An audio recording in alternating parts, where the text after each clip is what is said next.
Alora Pens boleh membantu? Ya, dia boleh membantu kesihatan kita dengan sempurna dengan pengaliran darah kita berjalan dengan lancar dengan menggunakan teknologi Kodenshi Fiber Ceramic Particle. Apa itu Kodenshi Fiber and Ceramic Particle? Satu teknologi yang digunakan di Jepun selama 25 tahun dulu dan kemudian diintegrasikan antara satu bahan dengan satu bahan yang lain menghasilkan far infrared. Ia terjadi apabila dibuatkan pakaian dan dipakai bila menyentuh kulit kita, maka dia akan menyerap suhu badan kita dan memancarkan far infrared ke dalam saluran darah kita 3 hingga 6 cm. Dengan pancaran tersebut, maka apa yang berlaku, dia akan memecahkan darah kita yang pekat dan juga membesarkan saluran darah kita. Dan maka dari situ berlakunya pengaliran darah kita dengan sempurna.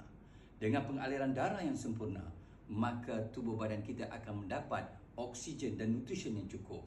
Maka daripada situlah terjadinya kesembuhan bagi diri mereka sendiri. Yang menyembuhkan tetap diri sendiri dan Alora sebagai satu asbab untuk menyampaikan hajat kita mendapat kesembuhan.